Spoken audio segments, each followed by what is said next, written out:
Assalamualaikum warahmatullahi wabarakatuh.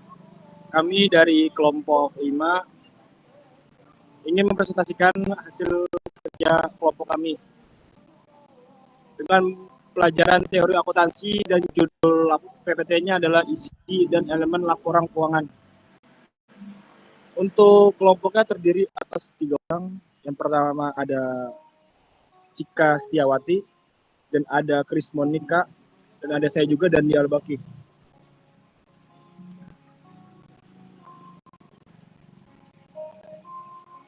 Untuk latar belakang laporan keuangan. Laporan keuangan merupakan pelapor dari peristiwa-peristiwa keuangan perusahaan. Laporan keuangan merupakan alat yang sangat penting untuk memperoleh informasi sehubung dengan posisi keuangan dan hasil yang telah dicapai oleh perusahaan.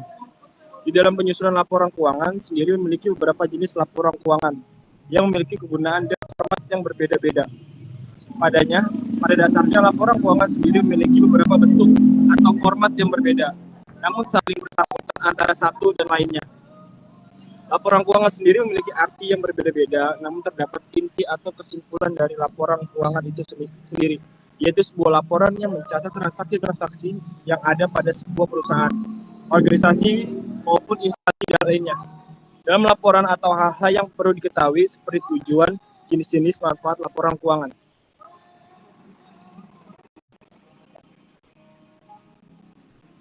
Pengertian laporan keuangan.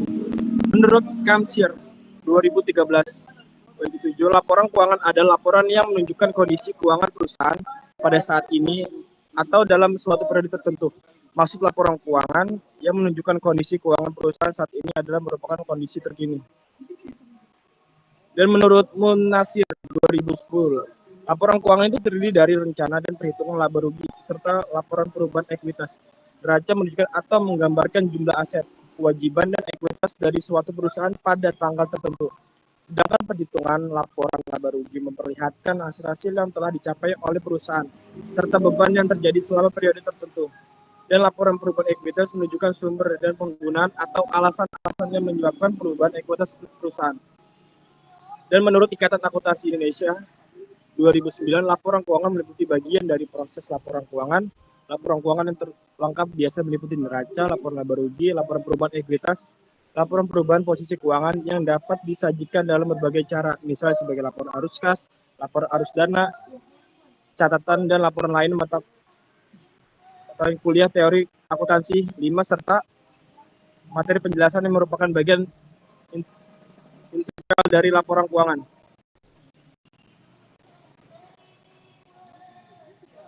Tujuan dari isi dan elemen laporan keuangan.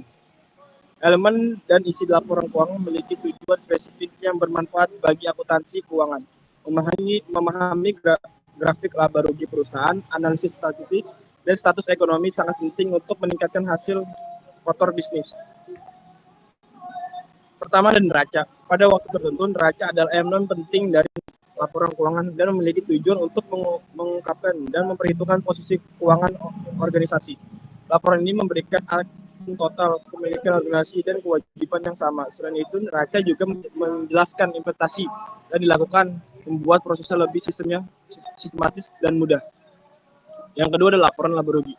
Laporan keuangan terdiri dari laporan laba rugi. Ia mengungkapkan laba rugi organisasi pada waktu tertentu. Informasi ini menjadi sangat berharga ketika berbagai data diperlukan untuk melihat pendapatan dan pengeluaran. Yang ketiga adalah laporan ekuitas. Laporan ekuitas sangat penting untuk laporan keuangan karena menunjukkan laba bersih perusahaan.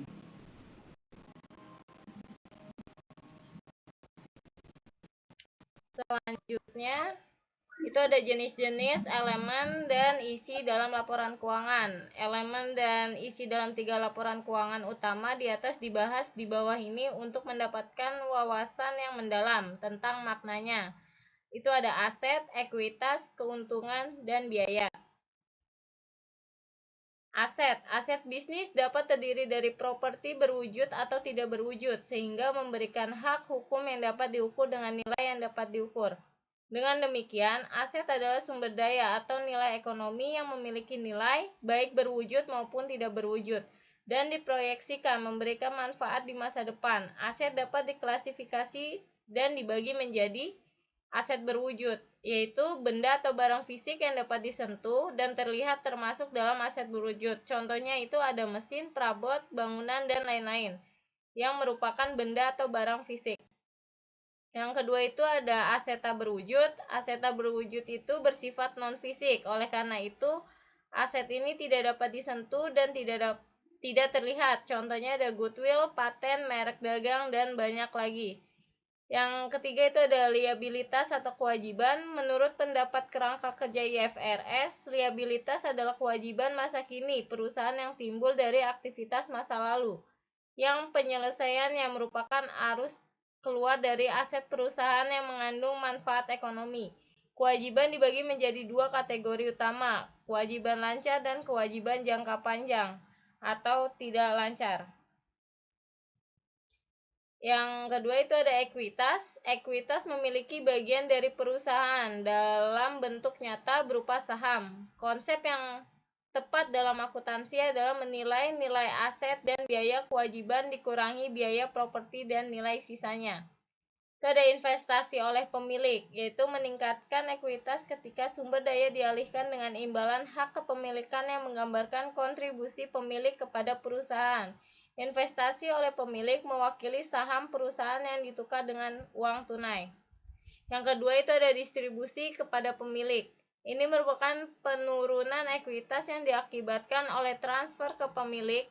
Pada dasarnya ini menentukan penarikan owner dari kepemilikan perusahaan. Contoh, distribusi kepada pemilik, termasuk pembayaran dividen tunai oleh perusahaan kepada para pemegang saham. Yang ketiga itu ada pendapatan. Pendapatan adalah pendapatan yang dihasilkan oleh aktivitas bisnis normal organisasi yang merupakan pertumbuhannya. Arus masuk aset meningkatkan ekuitas pemiliknya. Yang ketiga itu adalah keuntungan. Keuntungan terjadi sebagai hasil dari penambahan ekuitas pemilik dari transaksi insidental yang jarang terjadi dan tidak teratur. Katakanlah penjualan mesin yang bernilai lebih dari akumulasi penyusutan biaya buku menghasilkan keuntungan bagi bisnis yang berurusan dengan pedagang selain membangun dan menjual mesin. Berikut yang keempat ada biaya. Biaya merupakan pengeluaran bruto perusahaan untuk membuat produk atau memberikan layanan kepada pelanggan. Biaya dicatat dalam akun laba rugi pada hari tertentu. Kerugian mengacu pada penurunan ekuitas pemilik organisasi dari transaksi non-perpetual yang bersifat periferal dari tindakan mereka. Selain penjualan dan pembelian peralatan, penjualan peralatan dengan biaya lebih rendah dari harga bukunya, apalagi kerugian penyusutan, dapat menghasilkan pendapatan. Pendapatan konferensif. Pendapatan konferensif adalah selisih yang menggunakan ekuitas perusahaan bisnis yang disebabkan oleh transaksi dari sumber non-pemilik. Ini terdiri dari semua penyesuaian laba bersih selain perubahan dari peningkatan modal oleh pemegang saham dividen pemegang saham.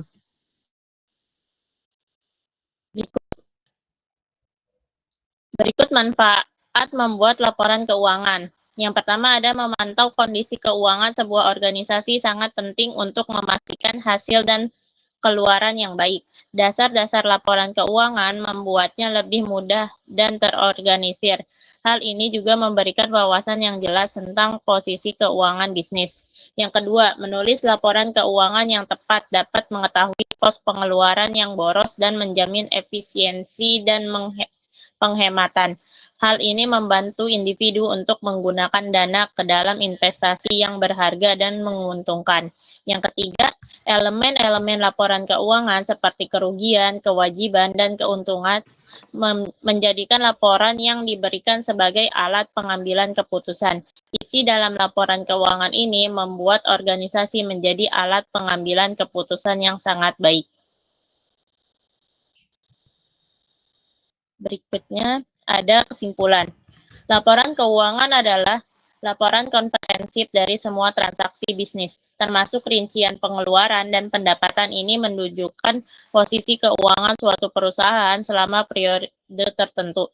Isi dan elemen laporan keuangan beragam dan bisa dibuat dalam durasi triwulan atau tahunan.